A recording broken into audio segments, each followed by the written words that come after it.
اعوذ باللہ من الشیطان الرجیم بسم اللہ الرحمن الرحیم الحمد للہ الذی نور قلوب العارفین بنور معرفتہ واثبت فؤاد انبیائہ واولیائہ بقصص الانبیاء والمرسلین وأكمل إيمان المسلمين والمؤمنين بولاية علي أمير المؤمنين عليه السلام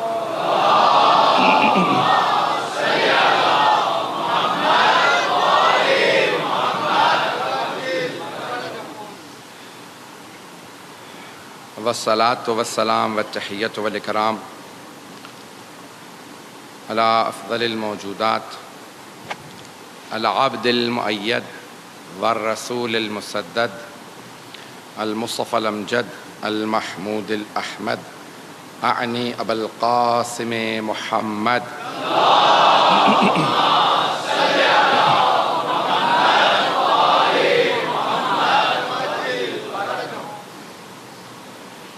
وعلى روحه ونفسه وساهره ووصيه سيد الأتقياء والأصفياء مولا الموالی امام المتقین علی بن ابی طالب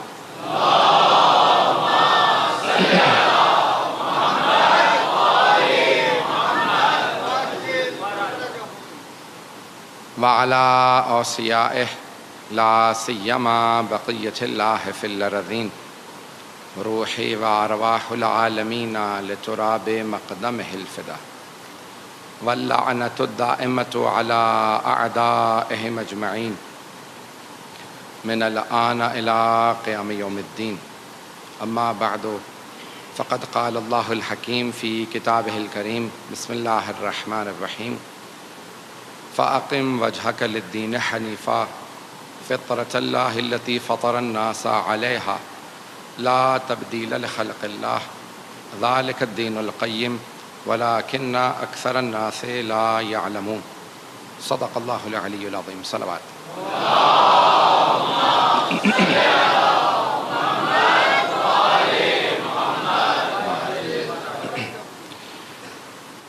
معرفت دین کے عنوان سے یہ عشرہ مجالس جاری رہے گا۔ ہم نے کہا کہ جاننے میں اور پہچاننے میں فرق ہے۔ دین کو جانتے سب ہیں، پہچانتے کم ہیں۔ جب آپ پہچاننے لگتے ہیں تو اس پہچان کا کچھ اثر آپ کی شخصیت میں نظر آنے لگتا ہے، اور پہلا اثر یہ ہے کہ انسان جس چیز کو پہچانتا ہے پھر اسے ماننے لگتا ہے۔ ماننے کا اثر یہ ہے کہ انسان پھر اس کی پیروی کرنے لگتا ہے۔ انسان کے افعال سے، کردار سے دین کی معرفت کا اندازہ ہوتا ہے۔ جتنی معرفت زیادہ ہوگی اتنی ہی دینداری زیادہ ہوگی، انسان میں عمل زیادہ ہوگا، اس کا اخلاق بہتر ہوگا۔ تو دینداری ضروری ہے۔ ہم نے گزشتہ کل میں یہ عرض کیا تھا کہ انسان کے اندر ایک مادہ ہے۔ اب یہ فطرت کے عنوان سے بھی میں کچھ مطالب پیش کروں گا، اس کو بھی سن لیجئے گا۔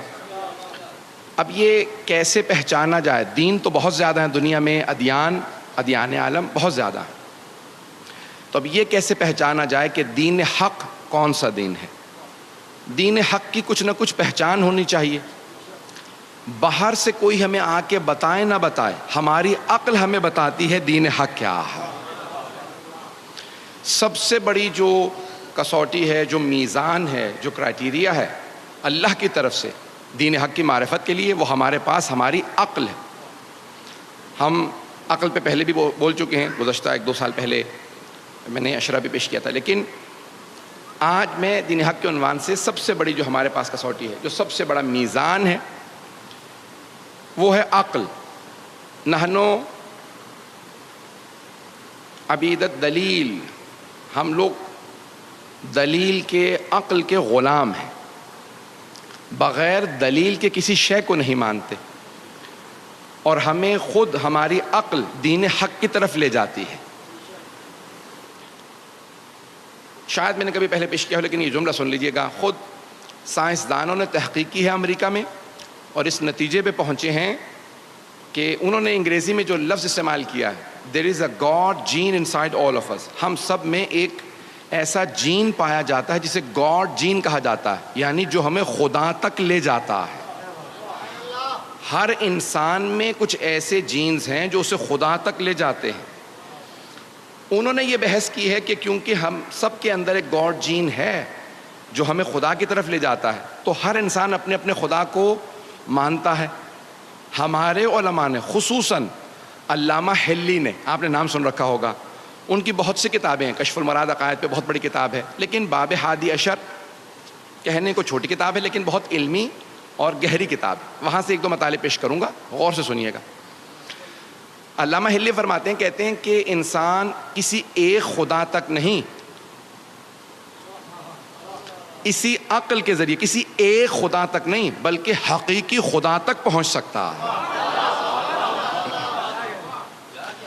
اور وہ کہتے ہیں کہ یہی انسان کی عقل اسے اللہ تک لے جاتی ہے، جسے ہم کہتے ہیں انگریزی میں کہتے ہیں ایک گاڈ تک نہیں، دی گاڈ تک پہنچ جاتا ہے. اب جو انگریزی والے ہیں تاکہ ان بچوں کے لیے پیش کروں کیونکہ میں جانتا ہوں ویلا میں سہارا نہیں لیتا انگریزی کا. کسی ایک خدا تک نہیں بلکہ اسی خدا تک، وہی جو خدا ہے یعنی جو اللہ ہے، جس کے لیے تمام انبیاء نے کہا ہے لا الہ الا اللہ، اس خدا تک ہمیں عقل لے جاتی ہے. کیسے؟ اب دلیلیں سنیں گے علامہ حلی کی. علامہ حلی کا پورا نام ہے یوسف ابن مطہر الحلی، نام یوسف ہے، یوسف ابن مطہر حلی. 750 سال پہلے گزرے ہیں علامہ حلی. حرم امیر المؤمنین سے جب آپ باہر آئیں گے تو الٹے ہاتھ پہ ایک کمرے میں ان کی چھوٹی سی زمین پہ قبر ہے، کیونکہ وہاں بڑی قبروں کی گنجائش نہیں، کوئی مولا کائنات موجود ہے.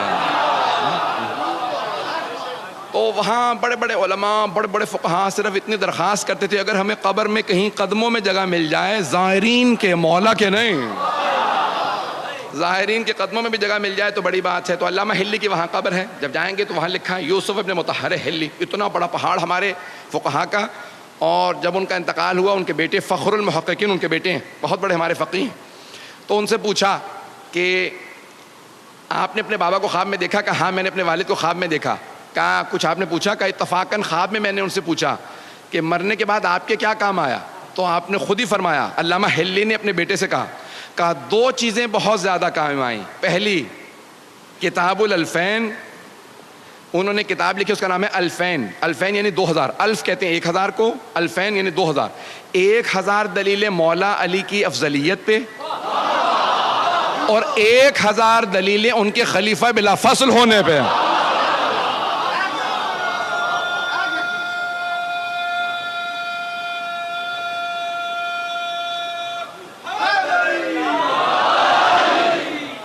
توجہ ہے ذہن گرامی. تو فخر المحققین جنہوں نے بے انتہا فقہ میں، رجال میں بڑی بڑی کتابیں لکھی ہیں، فرماتے ہیں میں نے علامہ حلی اپنے والد کو خواب میں دیکھا. کہ مرنے کے بعد آپ کے سب سے زیادہ کیا کام آیا؟ تو کہا دو چیزیں، کتاب الالفین و زیارت الحسین. کہا زیارت سید الشہداء بہت کام آئی، میں پیدل جایا کرتا تھا مشی کے لیے. اب سمجھ میں آیا یہ عام مومنوں نے شروع نہیں کیا، فقہاء کی ایجاد ہے. یہ فقہاء نے کہاں سے سیکھا؟ کہا جناب زینب کبریٰ چل کے آئی تھی. تو یہ پوری دنیا میں مشی ہے، یہ چلنا، جلوسوں میں آنا. اذان گرامی اب یہ پیش کر رہا ہوں علامہ حلی کی دلیلیں سنیں گے انشاءاللہ توحید پہ.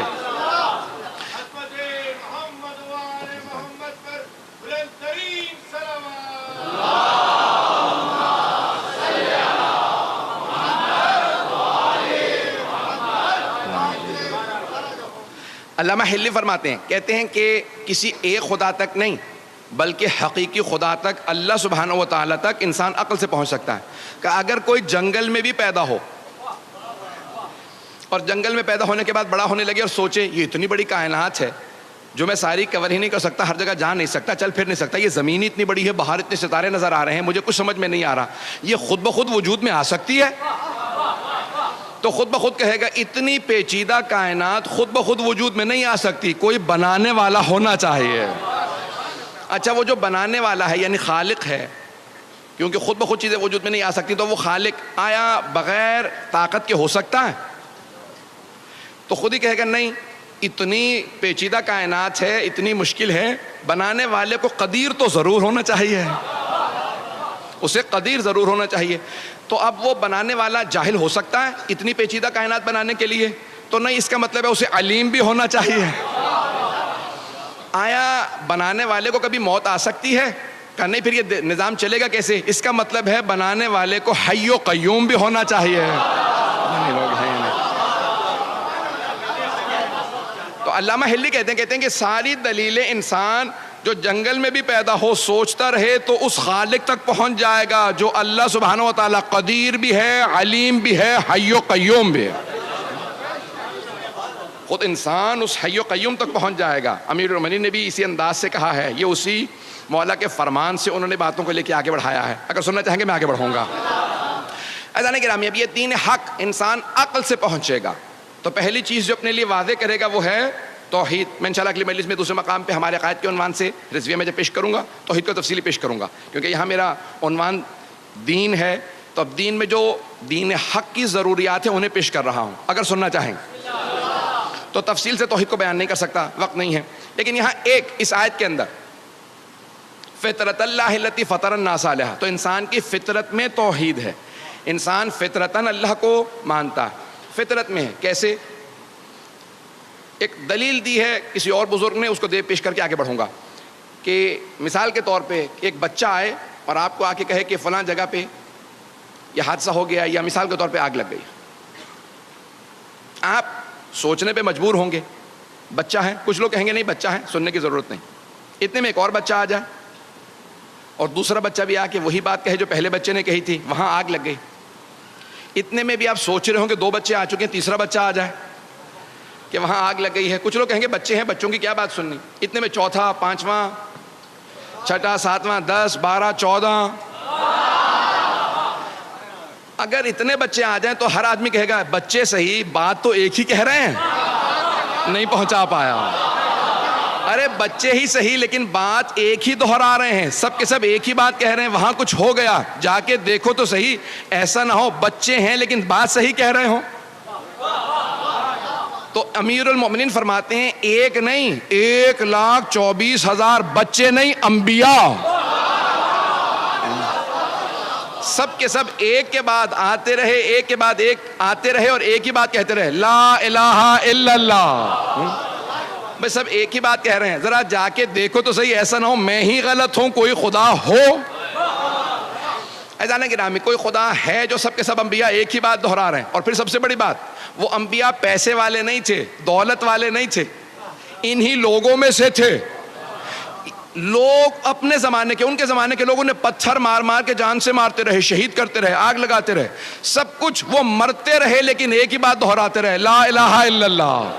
عزیزان گرامی، یہ 1,24,000 انبیاء، پھر 12 معصوم امام. کوئی حسین سجدے میں ہے، دنیا سے جاتے جاتے کہہ رہا ہے لا الہ الا اللہ. عزیزان گرامی، یہ سب دلیلیں ہیں کہ کوئی ایک خدا ہے. تو دین حق وہی راستہ ہے جو ایک خدا کی طرف دعوت ہے. جو دین حق ایک خدا کی طرف دعوت ہے وہ دین حق ہے. عزیزان گرامی، دوسرا جو اس دین حق کا سب سے بڑا کرائٹیریا ملاک، جو ہم نے کہا کہ ہر شے عقل سے واضح ہوگی.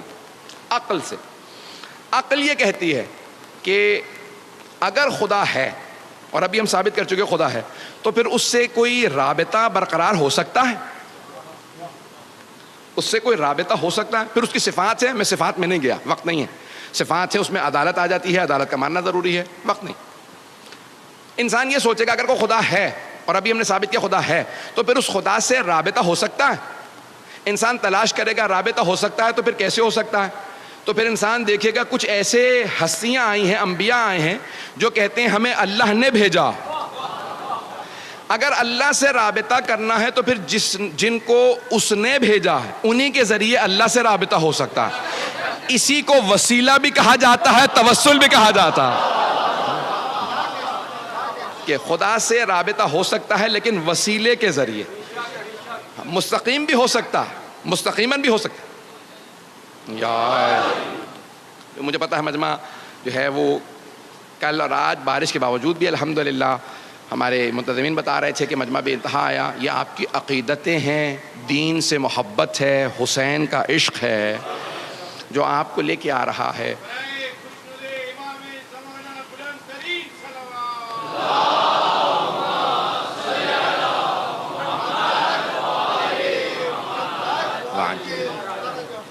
تو اب اس رابطے کا اللہ سبحانہ و تعالیٰ نے جب انسانوں کو خلق کیا تو اب وہ ان کے لیے کوئی انتظام بھی کرے گا. عزیزان گرامی، ہم نے کہا دین، عقیدے اور عمل دونوں چیزوں کا نام ہے. اللہ سبحانہ و تعالیٰ، ہم اصول دین عقل کے ذریعے سمجھ سکتے ہیں، لیکن فروع دین کو سمجھانے کے لیے ہمیں انبیاء کی ضرورت ہے. وہ ہمیں بتائیں گے کہ کوئی نماز ہے، کوئی روزہ ہے. اگر ہمیں کوئی نہ بتاتا نماز کیسے پڑھنی ہے تو ہم نماز نہیں پڑھ سکتے تھے. نہیں پہنچا پایا. ہم نماز نہیں پڑھ سکتے تھے اگر ہمیں کوئی آ کے نہ بتاتا کہ ایسی نماز ہے، فجر کی 2 ہی ہونی چاہیے، ظہر کی 4 ہی ہونی چاہیے، عصر کی 4 ہیں، مغرب کی 3 ہیں، عشاء کی 4. اب اگر کوئی آدمی اعتراض کرے، پروردگارا تو نے ہماری نیند خراب کر کے ہمیں جب اٹھا ہی دیا تھا تو 8 10 17 رکعت یہیں پڑھوا لیتا. پتہ نہیں لوگ ہیں یا نہیں ہیں. کوئی اعتراض کر سکتا تھا، پروردگارا اب اٹھ ہی گیا ہوں، ساری نیند غارت تو ہو گئی، جب پانی چہرے پہ ملا ساری نیند اڑ گئی، تو پروردگارا یہیں 8 10 رکعت، یہیں ظہر کی 4 رکعت یہاں ہو جاتی، چلو 2 نہیں تو 4 ہوتی، 8 ہوتی، کچھ ہوتا. نہیں، اللہ نے کہا نہیں، 2 ہی پڑھو، اس کے بعد بے شک سو جاؤ. کیونکہ نماز ہے اپنے نفس سے مقابلہ. جب ایک مرتبہ اپنے نفس کو شکست دے دو پھر سوال نہ کرنا 2 ہی کیوں، 2 رکعت پڑھ کے بے شک دوبارہ سو جاؤ. لیکن جب میرے راستے پہ آؤ گے، شیطان کو شکست دینے کا سب سے بڑا راستہ ہی فجر کی نماز ہے. بھائی اس پہ ویسے ہی واہ آنی چاہیے جیسے باقی جو لوگ آنی چاہیے. میرا کوئی بھی نوجوان بھائی، میرا بچہ کبھی بھی فجر کی نماز قضا نہیں کرے گا. عزیزان گرامی، اب یہ ساری نمازیں یہ کون بتائے گا ہمیں؟ توجہ ہے میرے ساتھ. یہ ساری نمازیں، یہ عبادات ہمیں کون بتائے گا؟ انبیاء. اللہ سے رابطے کے لیے ہمیں انبیاء کی ضرورت ہے. وہ جب فروع دین بھیجے گا انبیاء کے ذریعے. ایک اور جملہ کہہ دوں، جب اللہ جو ہمارے لیے چیزیں بھیج رہا ہے، نماز بھیج رہا، روزہ بھیجا، حج بھیجا، خمس زکوٰۃ، یہاں سب کچھ اس نے بھیجا، قرآن کریم بھیجا، کوئی بھی شے ہمیں مستقیماً نہیں دی، نہیں پہنچا سکا. اللہ نے ہمیں کوئی شے بغیر واسطے کے نہیں دی. جو کچھ دیا واسطے کے ذریعے دیا، وسیلے کے ذریعے دیا. توجہ، اس نے ہمیں نماز بھی دی تو وسیلے کے ذریعے، قرآن کریم دیا تو وسیلے کے ذریعے. ارے وہ جو محتاج نہیں ہے،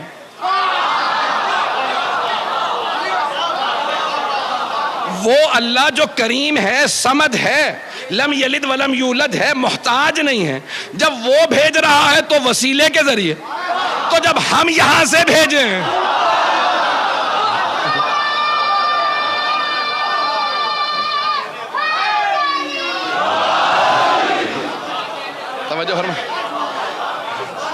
بھائی جب اس کی طرف سے جو کچھ آ رہا ہے وہ وسیلے کے ذریعے آ رہا ہے. قرآن سب سے بڑا فیض ہے اللہ کا. فیض یعنی نعمتوں میں سے فیض. فیض سب سے بڑی نعمت کو فیض کہا جاتا ہے. حضرات چند موٹی موٹی اصطلاحات استعمال کروں گا، علماء نے استعمال کی ہیں لیکن وضاحت کر دوں گا. قرآن فیض ہے اللہ کی طرف سے. فے یہ ذات، فیض بہت بڑی نعمت جس کا ہم تصور بھی نہیں کر سکتے، اسے کہتے ہیں فیض. ہر نعمت فیض نہیں ہے. قرآن فیض ہے، صرف فیض ہے. توجہ، عرفاء کی، کیونکہ معرفت دین ہے نا، میرا موضوع ہے معرفت دین، تو عرفاء کی نگاہ میں قرآن فیض ہے، نعمت نہیں ہے، فیض ہے. اللہ نے فیض بھیجا تو رسول کریم کے ذریعے. اللہ نے فیض بھیجا، قرآن کریم فیض ہے. ارے یہ صامت قرآن فیض ہے، یہ خاموش قرآن فیض ہے، تو قرآن ناطق فیض نہیں ہے. جب اس قرآن کے لیے واسطے کی ضرورت ہے تو اس قرآن کے لیے واسطے کی ضرورت کیوں نہیں؟ عزیزان گرامی، اللہ نے قرآن کو بھیجا، عرفاء کی نگاہ میں قرآن فیض ہے اور رسول خدا ہے فیض مقدس. عرفاء جو اصطلاحات استعمال کرتے ہیں، تھوڑی سی اصطلاحات، میں نے کہا موٹی اصطلاحات ہیں، گاڑی اصطلاحات ہیں، یاد کر لیجئے. قرآن فیض، رسول خدا ہے فیض مقدس، اور خدا ہے فیض اقدس. اللہ سب سے بڑا فیض. اس نے کہا دیکھو خبردار، میرے تک آنے کے لیے مستقیم ڈائریکٹ آنے کی کوشش نہ کرنا. اگر ڈائریکٹ آنے کی کوشش کرو گے، بنی اسرائیل نے بھی یہی چاہا تھا. بنی اسرائیل نے کہا موسیٰ اللہ سے کہو ہمیں نظر آ جائے، تو اللہ نے کہا میں کبھی کسی کو نظر نہیں آؤں گا، ذرا پہاڑ کو دیکھو. اللہ نے اپنے کرم فیض کی نگاہ ڈالی پہاڑ پہ، پہاڑ جل گیا. بنی اسرائیل سارے مر گئے، جناب موسیٰ بے ہوش ہو کے گر گئے. بنی اسرائیل نے ڈائریکٹ اللہ سے ہونا چاہا تو سارے تباہ ہو گئے. بڑے بڑے خلفاء کہہ گئے اگر علی نہ ہوتے تو ہم ہلاک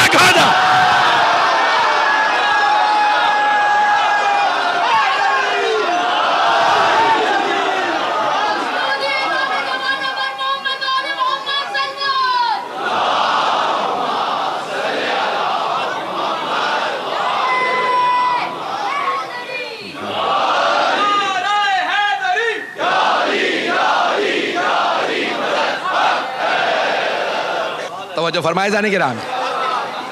اب یہ قرآن کریم فیض ہے, اس کو بھی ہمیں پانے کے لیے وسیلے کی ضرورت ہے. اللہ سبحانہ و تعالیٰ نے نہیں کہا کہ جاؤ میں نے پہاڑوں پہ نازل کر دیے جا کے لے آؤ. لو انزلنا هذا القرآن على جبل لرأيته خاشعا متصدعا من خشیۃ اللہ. اگر ہم اس قرآن کو پہاڑوں پہ نازل کر دیتے تو وہ ریزہ ریزہ ہو جاتا. قرآن کو پہاڑوں پہ نازل کر دیتے تو ریزہ ریزہ ہو جاتا. اللہ نے قرآن کو بھیجا تو قلب پیغمبر پہ.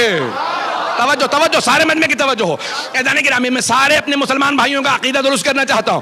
اللہ نے کہا اگر میں اپنے قرآن کو پہاڑوں پہ نازل کرتا تو وہ ریزہ ریزہ ہو جاتا, لیکن میں نے اپنے محمد کے, اپنے حبیب کے دل پہ قرآن کو نازل کیا. عزیزان گرامی, وہ دل جس پہ قرآن نازل ہو اور اسے کچھ نہ ہو, پہاڑوں پہ آئے تو پہاڑ ریزہ ریزہ ہو جائے. کیسے ممکن ہے کہ لوگ سینہ چیر کے,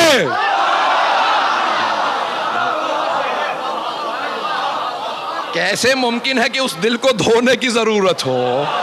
عزیزان گرامی, وہ دل اتنا پاک ہے, وہ دل اتنا عظیم ہے کہ جس دل پہ قرآن کریم نازل ہوتا ہے اور وہ پیغمبر اسلام بیان فرماتے ہیں. عزیزان گرامی, یہ تمام کی تمام نعمت. دین حق کی سب سے پہلی پہچان کیا؟ عقل بتاتی ہے جو باعظمت ہوں گے وہ اللہ والے ہوں گے, جو باعظمت ہوں گے وہ اللہ والے ہوں گے. تو عزیزان گرامی, دین حق کیسے پتہ چلے؟ علامات بتائیں گی. نمبر 2. دوسرا, متعدد کتابوں سے, جتنی آسمانی کتابیں ہیں سب میں تذکرہ آئے گا دین حق والوں کا. بشارتیں آئیں گی ساری کتابوں میں. جو بھی کتاب اللہ کی طرف سے آئی ہو اس میں بشارت ہوگی کہ تمہارے بعد بھی کوئی آنے والا ہے, کوئی آخری نبی آنے والا ہے, اس کا کوئی ولی آنے والا ہے, اس کا کوئی حسین آنے والا ہے, اس کا کوئی مہدی آنے والا. تو سارے انبیاء کی کتابوں میں تذکرہ آتا رہے گا. آج میں چند جلدی حوالہ جات پیش کرنا چاہتا ہوں, اگر حوالہ جات سننا چاہیں گے تو آئیے ذرا. پہلے ویدوں سے پیش کر رہا ہوں. ہمارے علماء نے جو دلیلیں دی ہیں صرف بشارات عہدین, توریت اور انجیل سے, توریت زبور انجیل سے نہیں, ابھی جو ہمارے علماء نے جمع کی ہیں حتیٰ ہندوؤں کے ویدوں سے. بھگوت گیتا کئی ویدوں سے مل کے بنی ہے, جو ان کی مقدس کتاب ہے بھگوت گیتا, وہ ویدوں سے مل کے بنی. 16 وید ہیں.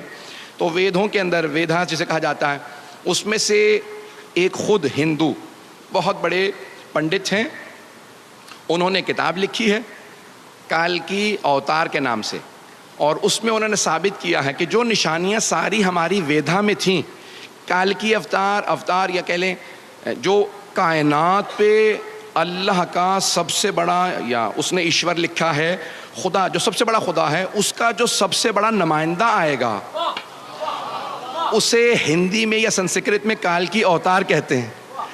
عربی میں اگر دیکھیں تو اسی کو کہتے ہیں رحمت للعالمین. پتہ نہیں لوگ ہیں یا نہیں ہیں. تو اب اس نے کچھ نشانیاں بتائی ہیں, تو کہا کہ وہ جزیرے میں آئے گا, اور جزیرت العرب کہا جاتا ہے حجاز کو, کہ جزیرے میں آئے گا.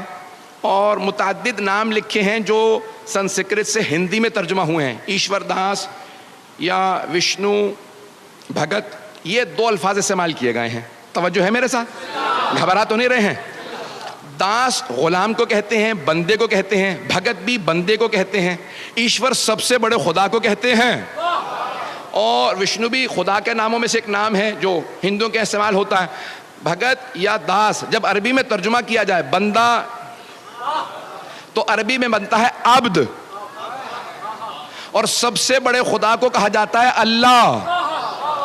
اگر اسی ایشور داس یا وشنو بھگت کا عربی میں ترجمہ کیا جائے تو عبداللہ بنتا ہے. پتہ نہیں لوگ ہیں یا نہیں ہے. کہ وہ جو آخری کالکی اوتار آئے گا اس کے والد کا نام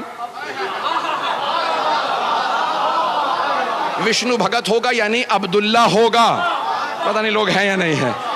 اور ماں کا نام بھی بتایا, اور کہا کہ جو دیوی ہوگی, اور ہم جب دیوی کہتے ہیں تو ہم عربی میں جو بھی لفظ استعمال کیا جائے, جیسے ہم عربی میں کہتے ہیں سیدہ, اردو میں کہتے ہیں بی بی.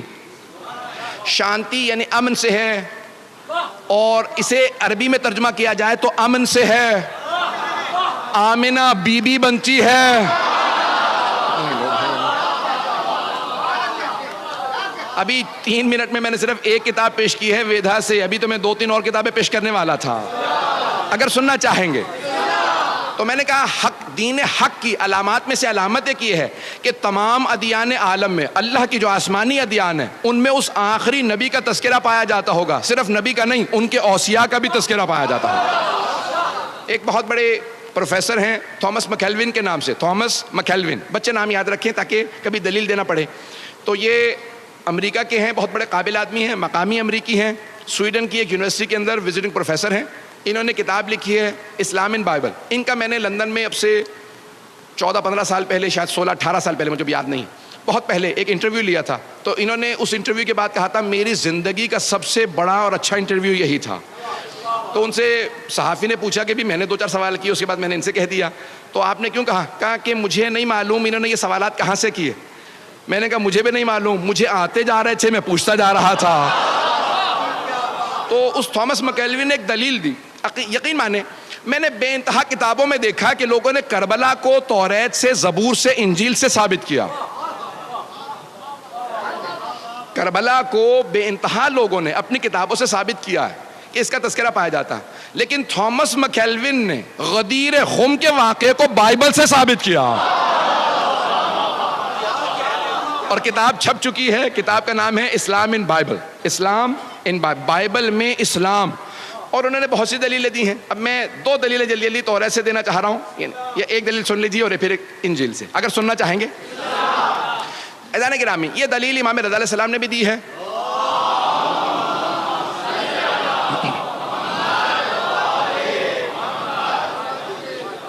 میرا یہ 7واں سال ہے، 7واں عشرہ ہے آپ لوگوں کے ساتھ، اور 7 سال پہلے جو پہلا عشرہ تھا وہ زندگانی اہل بیت پہ تھا۔ اس میں نے امام رضا یعنی ائمہ پہ پڑھا تھا، امام کا مناظرہ پڑھا تھا، وہاں پہ چند جملے پیش کیے تھے، آج سن لیجئے گا۔ اور یہ میرا 7واں اور آخری سال ہے انشاءاللہ تعالیٰ۔ یہ انشاءاللہ خراسان کی آپ کے ممبر سے میں مطالعے پیش کر رہا ہوں۔ اس مناظرے کے 2 جملے سن لیجئے گا، سارے مجمع کی توجہ رہے گی میرے ساتھ۔ عزیزان گرامی، امام رضا علیہ السلام، امام علی بن موسیٰ علیہ السلام نے دلیلیں دی ہیں، اور یہ توریت، زبور، انجیل کے اندر سے دلیلیں دی ہیں رسول خدا کی حقانیت پہ۔ اگر سننا چاہیں گے تو میں پورا خون جگر لگاؤں گا۔ آپ جانتے ہیں کہ جب میں باہر سے مناظر ائمہ کے پیش کرتا ہوں تو پھر میں یہاں نہیں ہوتا ہوں، یا مشہد میں ہوتا ہوں یا نجف میں ہوتا ہوں۔ مجمع کی توجہ میرے ساتھ رہے گی۔ عزیزان گرامی، جب پوچھا گیا، مختلف ادیان عالم کے لوگوں نے امام معصوم سے سوال کیا، ہماری کتابوں سے ثابت کیجئے کہ آپ کے نبی کا تذکرہ ہماری کتابوں میں ہو۔ یہودیوں نے کہا، عیسائیوں نے کہا، مجوسیوں نے کہا، ہیربیز، ستارہ پرست، اس زمانے میں سابعی جتنے ادیان تھے، حتیٰ ہندو، جب خراسان پہنچے اور امام سے مناظرہ کیا، امام نے تمام ادیان عالم کے تمام بڑے بڑے علماء کو ان کی کتابوں سے، ان کی زبان میں جواب دیا۔ یہ میں بہت سوچا کرتا تھا، امام نے ہر عالم کو اسی کی زبان میں جواب کیوں دیا؟ اسی کی کتاب سے جواب دینا تو ضروری تھا، اس کی زبان میں جواب کیوں دیا؟ عربی میں جواب دیتے، اس کی زبان میں جواب دینا اس لیے تاکہ کبھی یہ کوئی نہ کہے کہ پیغمبر امی کے معنی یہ ہیں کہ ان پڑھ تھے۔ ارے جب وسیع ایسے ہیں تو نبی کیسے ہوں گے؟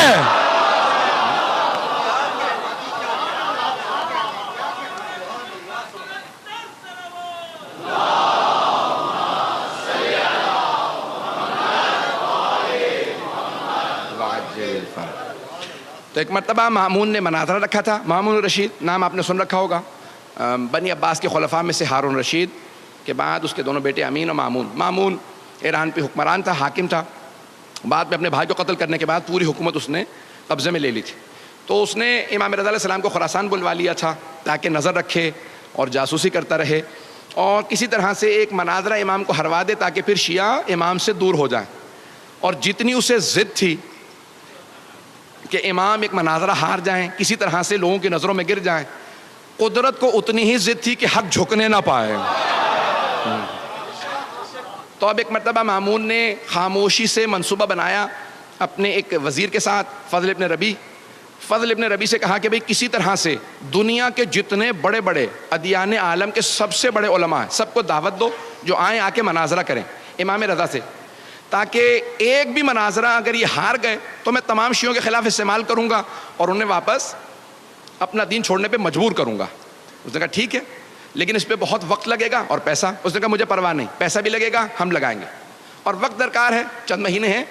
انہوں نے تیاری شروع کی، تو یہودیوں کے راس الجالوت کو خط لکھا، جسے آج چیف ریبائی کہا جاتا ہے، اور اسقف اعظم جو آرچ بشپ تھا، پوپ تھا اس زمانے میں، اسے بلایا، اور ہندوؤں کا سب سے بڑا جو پنڈت تھا اس کو اس زمانے میں سادھوؤں کو، جو سابئی تھے، جو ستارہ پرست سے مجوسی، جتنے بھی ادیان تھے، سب کے بڑے بڑے علماء کو کہا اکیلے مت آئیے گا، کتابیں لے کے علماء کے ساتھ تیاری کر کے آئیے گا. جب سب آ گئے کہا کانوں کان ہمارے ولی عہد کو خبر نہ ہونے دینا، امام رضا کو خبر نہ ہونے دینا، انہیں پتہ نہ چل جائے، کہیں ایسا نہ ہو یہ بھی تیاری شروع کر دیں. جو تیاری کر کے بات کرے اسے ہم امام ہی نہیں مانتے. اگر بات پہنچ رہی ہو، ہم ایسے کوئی امام نہیں مانتے. میں جملہ کہہ رہا ہوں سخت ہے، مجھے معاف کر دیجیے گا اگر کسی کو گراں گزرے. ہم ایسے کوئی امام نہیں مانتے جسے چاولوں کے پیچھے بوٹی نظر نہ آتی ہو. کس کا ہے نہ پوچھئے گا. ہم ایسوں کو امام مانتے ہیں جو پہاڑ کے پیچھے دیکھ کے بتا کتنی فوج آ رہی ہے، کتنے میرے ہاتھوں مارے جائیں گے، کتنے بھاگ جائیں گے. عزیزان گرامی، ایک مرتبہ مامون نے کہا امام کو کانوں کان خبر نہ ہو. تیاری شروع ہو گئی، سارے علماء پہنچ گئے. ایک مرتبہ مامون نے سوال کیا آپ لوگوں کی تیاری ہے؟ سب نے کہا تیاری تو ہے لیکن ہم عربی نہیں جانتے، ہمیں ایک وسیلے کی ضرورت ہے. پتہ نہیں لوگ ہیں یا نہیں ہے. ہمیں ایک واسطے کی ضرورت ہے جو ہمارا ترجمہ کرتے ہماری بات ان تک. کہیں گے یہ تو اور بھی اچھا ہے. جب وہ خود ہی مجھ سے کہیں گے نا مجھے انٹرپریٹر چاہیے، مجھے مترجم چاہیے، مجھے کوئی واسطہ چاہیے بیچ میں، تو بہت اچھا ہوگا. وہ کوئی ضرورت نہیں، پریشان مت ہوں. ابھی آپ لوگوں کی تیاری ہے؟ ہاں. سب علماء کو الگ الگ ایک گروہ میں سب کھڑے ہو گئے، کتابیں لے کے کھڑے تھے. سب کی تیاری ہے. کہاں جاؤ جا کے ہمارے ولی عہد کو بلا لاؤ. آیا وہ خادم جو امام کو بلانے کے لیے مامون کی طرف سے. جیسے ہی پہنچا تو امام اپنے حجرے میں عبادت کر رہے تھے.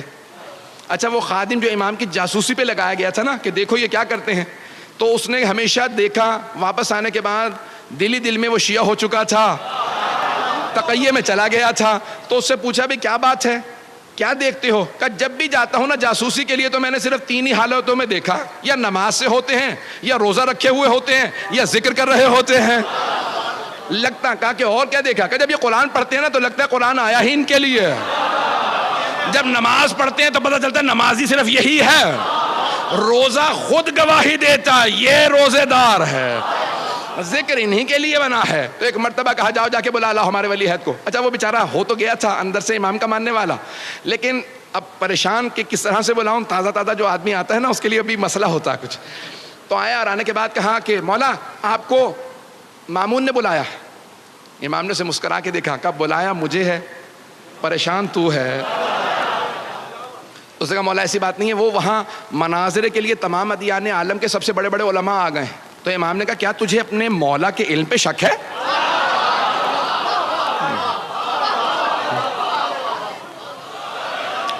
بس بھی ایک مرتبہ امام نے کہا کہ تجھے اپنے مولا کے علم پہ شک ہے؟ اس نے کہا نہیں مولا آپ کے علم پہ کوئی شک نہیں، لیکن مولا یہ جو مناظرہ کرنے والے ہوتے ہیں نا یہ بات ایسی گھما پھرا کے کرتے ہیں کہ سوال کچھ ہوتا ہے جواب کچھ بنتا ہے. تو میں گھبرا یہ رہا ہوں کہ مناظرے کے لیے وہ تو تیاریاں کر کے آئے ہیں. مولا نے کہا سن، چہرہ میرا نہیں مامون کا دیکھنے والا ہوگا. جب میں ہر عالم کو اسی کی زبان میں اسی کی کتاب سے جواب دوں گا تو چہرہ مامون کا دیکھنے والا ہوگا. بس بے وقت نہیں رہا، جلدی جلدی مجھے دلیلیں پیش کرنا ہے. امام رضا علیہ السلام پہنچے. اب میں اپنے انداز سے پیش کروں کیسے آئے ہوں گے دربار میں. تو مامون نے ایک مرتبہ کہا خبردار کوئی امام کے لیے دروازہ نہ کھولے. وہ خود ولی عہد ہیں، کہ دروازہ وہ خود کھولیں گے. آپ کو پتا نا محلوں کے دروازے بہت بڑے بڑے ہوتے ہیں، کہ محل کے دروازوں کو وہ دھکیلیں، پردہ کوئی نہ ہٹائے. جبکہ سپاہی موجود تھے، کہ خبردار کوئی پردہ نہ ہٹائے. وہ خود چلتے ہوئے آئیں اور کوئی ان کی تعظیم میں کھڑا نہ ہو. جب وہ مجھ سے آ کے سلام کر کے اجازت مانگیں گے میں بتاؤں گا انہیں کہاں بیٹھنا ہے. ایک مرتبہ میں اپنے انداز سے پیش کر رہا ہوں، امام چلے. امام نے ولایت کی قبا اوڑھی، امامت کی ابا کاندھوں پہ رکھی، عصمت کا امامہ سر پہ رکھا، تولا کی تسبیح لی، تبرہ کا ڈنڈا لیا.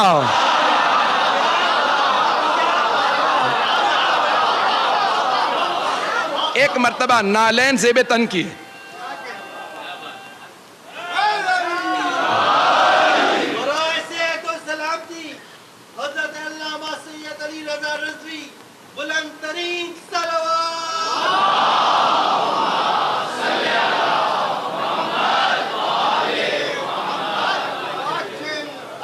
آپ حضرات کی محبت و عقیدتوں کا بے انتہا شکریہ. بس سن لیجیے گا 5 سے 7 منٹ زحمت دوں گا.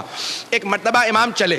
جیسے ہی امام نے نالین سے بے تن کیے چلنے لگے تو میرا دل کہتا ہے زمین قدموں کے بوسے دے رہی ہوگی، آسمان سر پہ سایہ کر رہا ہوگا. جب امام کائنات چلے ہوں گے تو ایک مرتبہ ہوا چلنے لگی، خود بخود دروازے کھلنے لگے، پردے سر پہ سایہ کرنے لگے اور وہ تمام درباری جیسے کسی نے گریبان میں ہاتھ ڈال کے کھڑا کر دیا ہو، سب کے سب تعظیماً کھڑے ہو گئے. وہ جو تخت پہ بیٹھا تھا مامون، وہ خود بخود کھڑے ہو کے کہنے لگا فرزند رسول یہ آپ ہی کی جگہ ہے.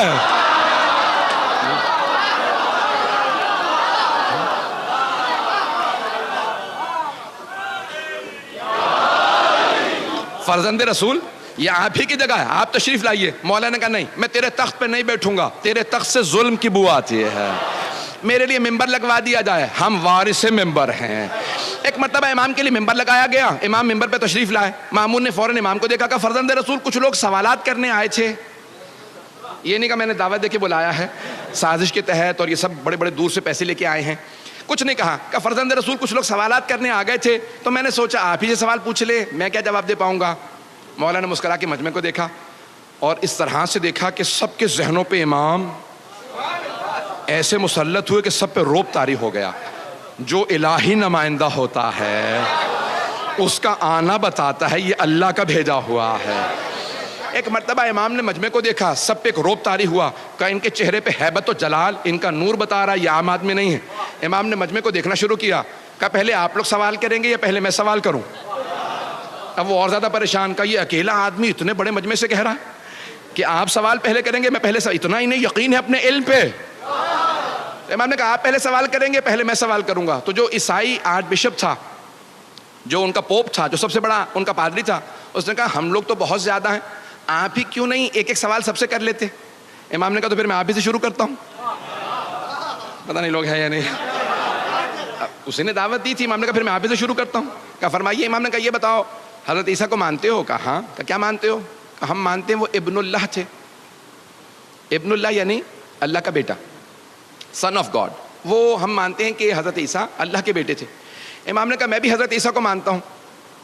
حضرت عیسیٰ اللہ کے نبی تھے، اللہ کے بندے تھے، بس نماز روزے میں چور تھے.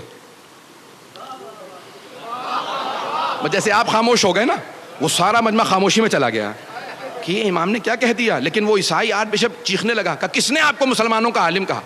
وہ حضرت عیسیٰ جن کے لیے پوری زندگی میں کسی نے دن میں دسترخوان نہیں بچھایا، رات میں کسی نے بستر نہیں بچھایا، آپ نے اسے کہہ دیا نماز روزے کے چور تھے.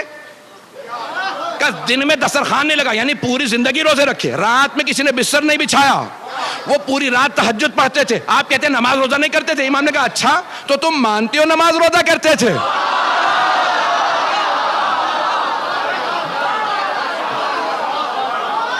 مناظر ایسے ہی ہوتا ہے. امام نے کہا اچھا تو مانتے ہو تم نماز روزہ کرتے تھے؟ کہا ہاں بے شک جناب عیسیٰ نے پوری زندگی تہجد پڑھی، پوری زندگی نمازیں پڑھی، پوری زندگی روزے رکھے. امام نے کہا اچھا یہ بتا نماز روزہ کیا ہے؟ کہا نماز روزہ عبادت ہے.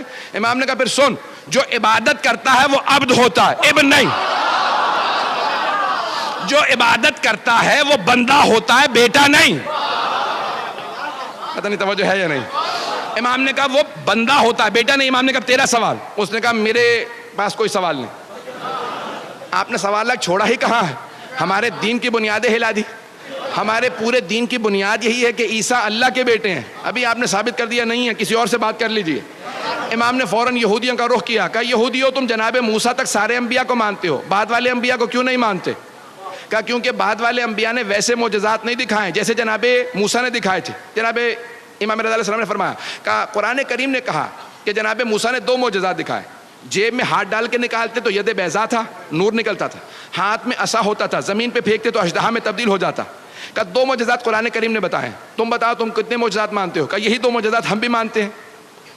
امام نے کہا اگر بعد والے انبیاء کا میں دکھاؤں، انہوں نے تو اس سے بڑے بڑے معجزات دکھائے. جناب عیسیٰ نے مردوں کو ٹھوکر مار کے کہا قم بإذن ربک، مردہ زندہ کر دیا. ختمی مرتبت نے چاند کے 2 ٹکڑے کر دیے. کہ بعد والے انبیاء نے تو اور بڑے بڑے معجزات دکھائے، تم کیوں نہیں مانتے؟ کہ لیکن وہ بعد والے انبیاء کے معجزات ہم نے خود نہیں دیکھے اس لیے نہیں مانتے. امام نے کہا اچھا یہ بتا جناب موسیٰ کے معجزات تو نے خود دیکھے؟ اتنے لوگ ہیں یا نہیں؟ جناب موسیٰ کے معجزات تو نے خود دیکھے ہیں؟ کہ نہیں خود تو میں نے نہیں دیکھے، میں اس زمانے میں نہیں تھا 4000 سال پہلے، لیکن مستند کتابوں میں وہ معجزات آئے. امام نے کہا اچھا اور اگر میں مستند کتابوں سے جناب عیسیٰ اور جناب ختمی مرتبت کے معجزات ثابت کر دوں تو مان لے گا؟ کہ مان لوں گا لیکن آپ کے نزدیک مستند نہیں، ہمارے نزدیک مستند ہو. امام نے کہا اچھا یہ بتاؤ تمہارے نزدیک سب سے مستند کتاب کون سی ہے؟ کہا توریت. وہ جو یہودی راس الجالوت تھا نا چیف رہبر, وہ ذرا دور کھڑا تھا. امام نے کہا تمہارے نزدیک سب سے مستند کتاب کون سی؟ اس نے کہا توریت. امام نے کہا ذرا مجمع کو بتانا میری توریت کی تلاوت کیسی ہے. توریت کھولو. اس نے توریت کھولی. امام نے کہا دائیں طرف کے صفحے سے میں پڑھنا شروع کرتا ہوں. نہیں ہے مجمع میرے ساتھ. امام نے بھائی اب نعرے کا وقت نہیں رہا, کسی چیز کا وقت نہیں رہا.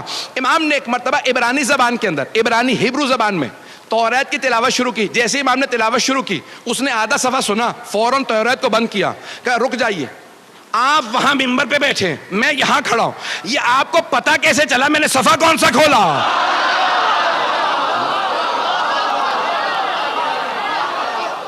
امام نے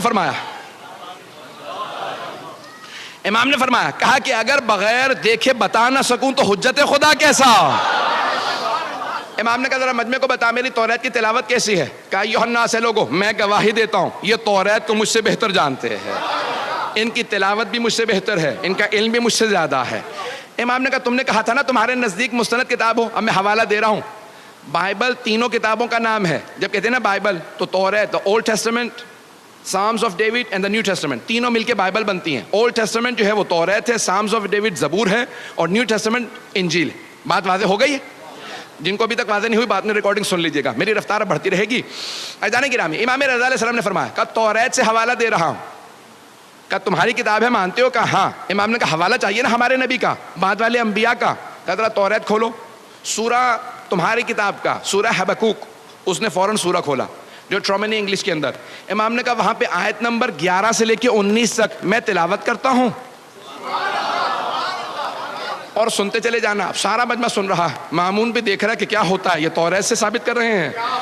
تو ایک مرتبہ امام نے بیان کرنا شروع کیا. امام نے کہا سنو, وَتَجَلَّى رَبُّكَ عربی میں موجود تھا. جب میں اس کا انگریزی میں ترجمہ کر رہا تھا نا کتاب کا, تو میں پریشان ہو رہا تھا. رات کے 12 بجے کے بعد کا وقت تھا کہ یہ 1200 سال پہلے امام رضا نے اس زمانے کی توریت سے حوالہ دیا. توریت زبور انجیل کو تبدیل کر دیا گیا, تحریف کر دیا گیا, توجہ بدل دیا گیا. یہ آج بھی حوالہ موجود ہے یا نہیں؟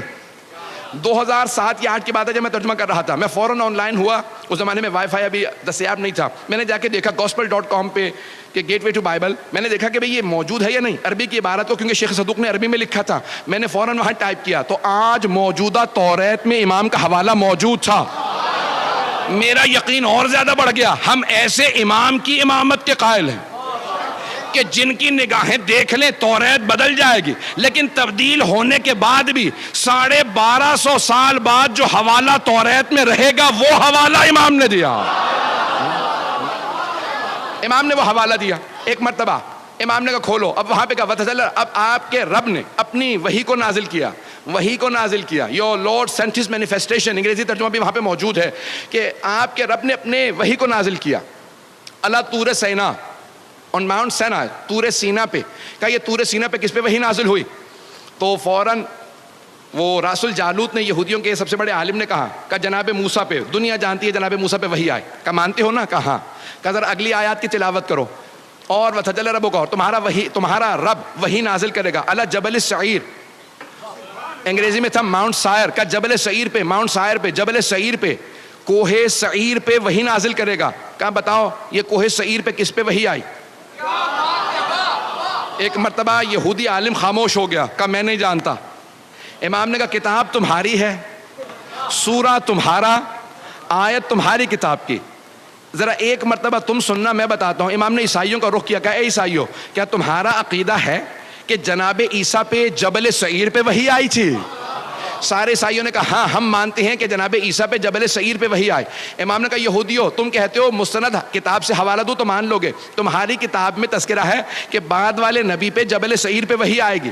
کہ تمہاری کتاب ہے, حوالہ جناب عیسیٰ کا ہے, کیونکہ تمہیں معلوم نہیں کس نبی پہ. میں بتا رہا ہوں اور عیسائی بتا رہے ہیں کہ جناب عیسیٰ پہ وہاں وحی آئی. اب جیسے آپ میں سے بہت سے خاموش ہیں, سارے یہودی خاموش ہو گئے کہ کیا کیا جائے گا. عزیزان گرامی, مجھے پتا ہے کہ آپ کے سب حضرات کی توجہ کی وجہ سے میری طرف توجہ ہے کہ اگلا جملہ کیا ہوگا. امام نے کہا سن, آیت نمبر 18 اور 19 میں لکھا وَتَجَلَّى رَبُّكَ عَلَى جبل فاران, اور تمہارا رب جبل فاران پہ وحی نازل کرے گا. انگریزی میں نے ترجمہ دیکھا جبل فاران کا, تو لکھا تھا ماؤنٹ فیرن. ماؤنٹ پہ جبل فاران پہ. امام نے کہا جانتے ہو جبل فاران کہاں ہے؟ کہا ساری دنیا جانتی ہے, مکے کے پہاڑی سلسلوں کا نام جبل فاران. امام نے کہا اسی جبل فاران میں جو مکے کے پہاڑی سلسلوں کا نام ہے, ایک غار ہے جس کا نام ہے غار ہرا. پوری دنیا میں صرف ہمارے نبی نے کہا مجھ پہ غار ہرا میں وحی آئی تھی. کہا او یہودیو, کتاب تمہاری ہے, حوالہ ہمارے نبی کا ہے. ایک مرتبہ امام نے کہا سن, آگے لکھا ہے کہ اسی آخری نبی کے بھی جناب موسیٰ کی طرح سے 12 اوصیاء ہوں گے. گھبرا گئے حضرات, اس آخری نبی کے 12 وصی ہوں گے. فوراً اس نے کتاب کو بند کیا. کہ یہ آپ کو سب کیسے معلوم ہے؟ امام نے کہا سن, تو کہتا ہے نا کہ بعد والے انبیاء نے ویسے معجزات نہیں دکھائے, تو جو معجزہ کہے گا میں دکھا دوں گا. اس نے پلٹ کے کہا مجھے پورا یقین ہے آپ معجزہ دکھا سکتے ہیں, لیکن میں جاننا چاہتا ہوں کیسے. جب آپ ہماری کتاب کو ایسے جانتے ہیں, مجھے پورا یقین ہے اگر آپ کہیں گے تو آپ معجزہ دکھا دیں گے. امام نے کہا سن, وہ جو وہاں لکھا ہے نا آخری نبی کے 12 وصی ہوں گے, ان میں سے 8واں میں ہوں.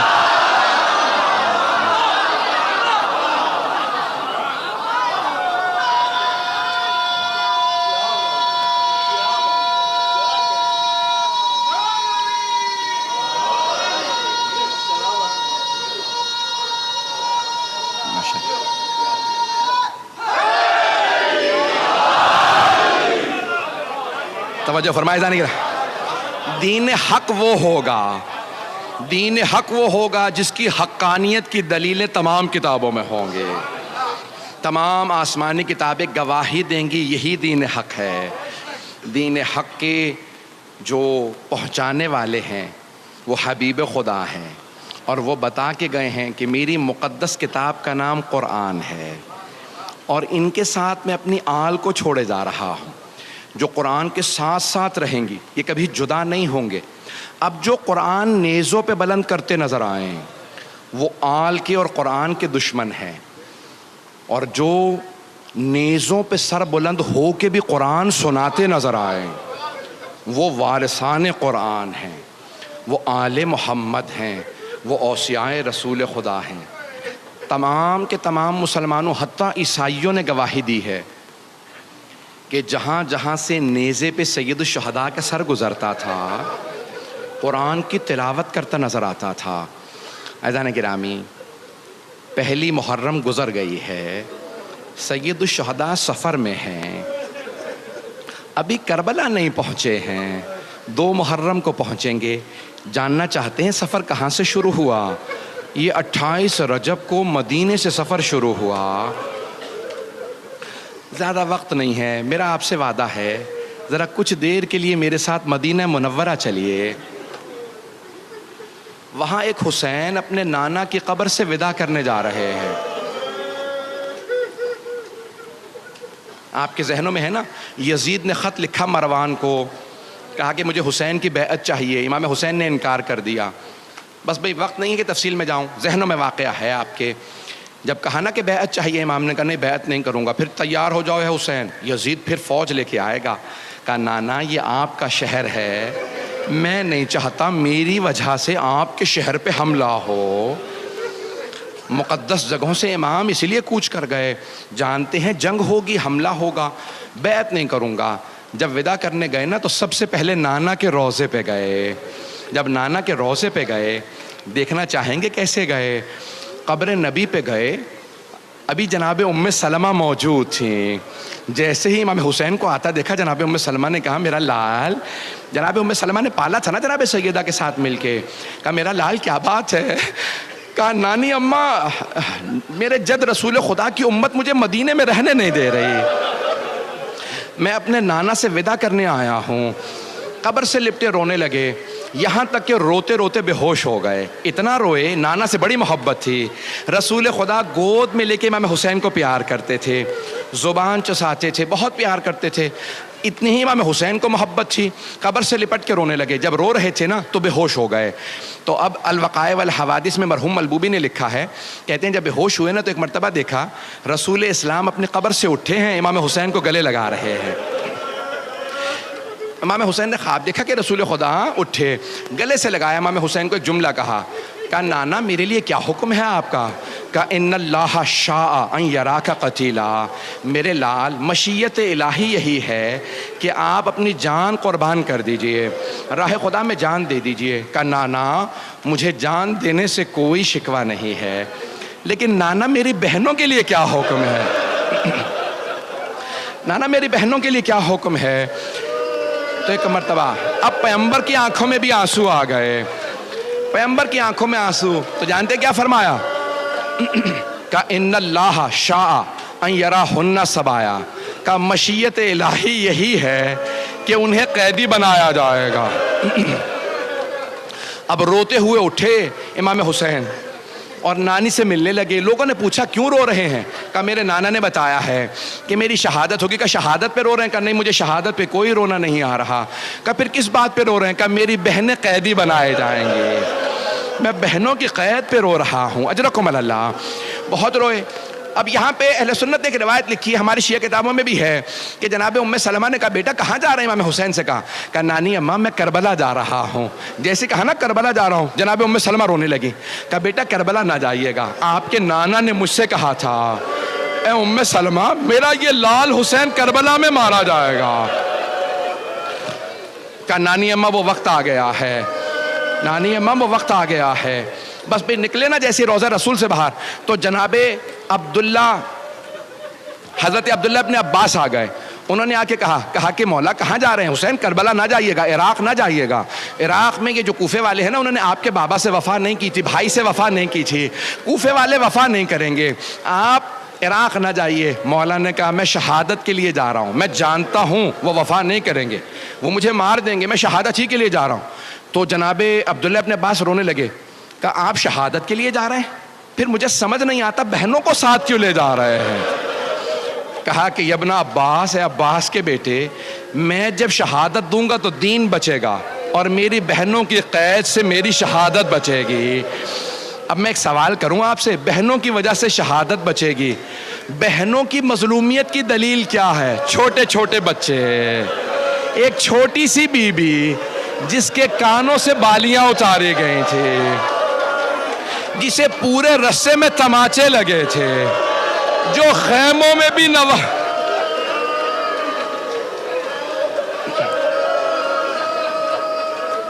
رک جائے 2 منٹ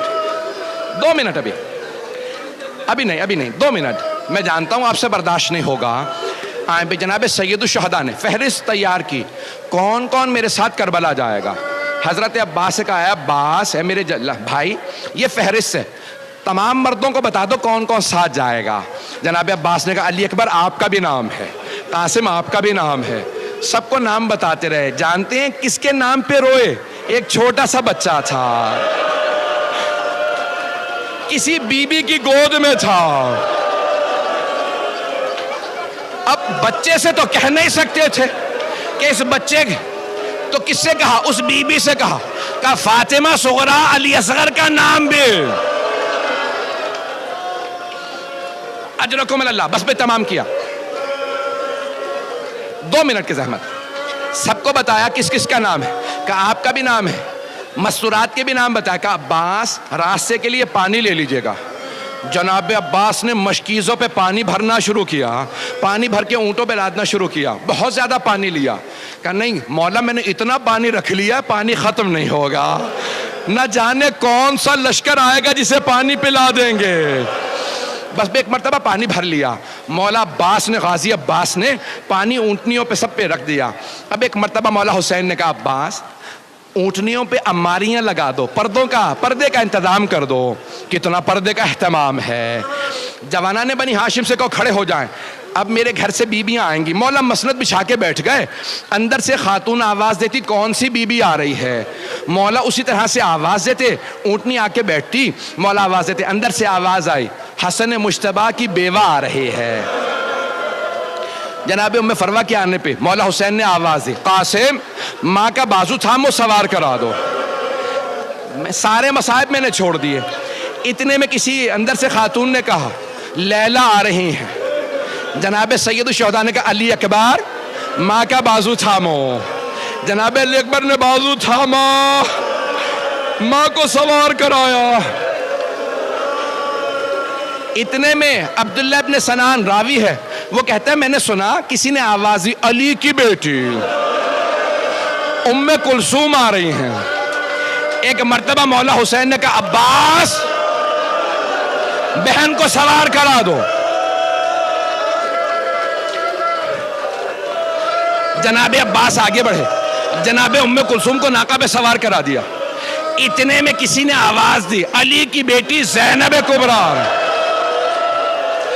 راوی کہتا ہے میں نے خود دیکھا حسین مسند سے کھڑے ہو گئے۔ 2 منٹ۔ راوی کہتا ہے میں نے دیکھا حسین مسند سے کھڑے ہوئے، آواز دی عباس گھٹنا زمین پہ رکھو، علی اکبر ماں کا بازو پکڑو، اون محمد عماری کا پردہ ہٹاؤ۔ کہ سارے جوانان بنی ہاشم کھڑے ہو گئے۔ جناب عباس آگے بڑے، بی بی آئیے سوار کرا دو۔ جناب زینب کبریٰ نے کہا نہیں عباس، آج آپ مجھے سوار نہیں کرائیں گے۔ جناب علی اکبر نے کہا پھوپھی اماں میں آپ کو سوار کرا دوں۔ کہا نہیں علی اکبر۔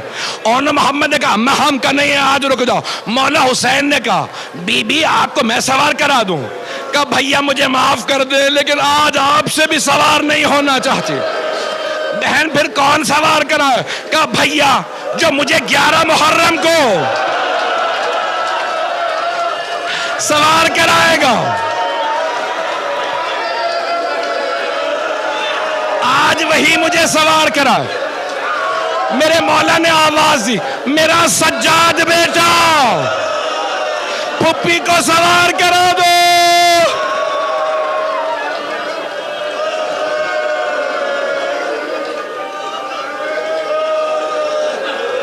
الا لعنت اللہ علی القوم الظالمین۔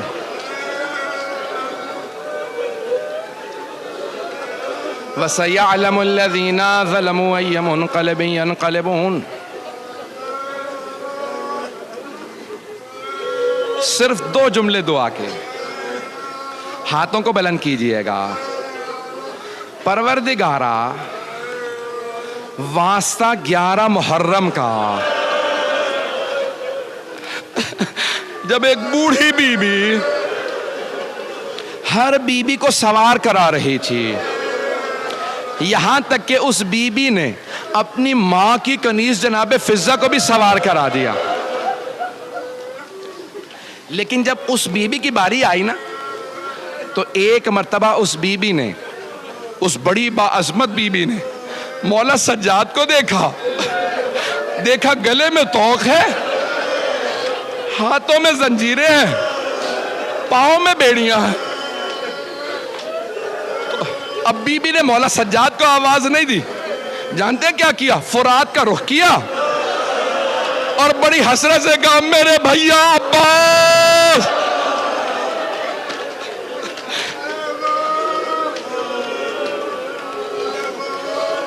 پروردگارا 11 محرم کا واسطہ ہم سب کو امام زمانہ کا ظہور دیکھنا نصیب فرما، دشمنان اہل بیت کو نیست و نابود فرما۔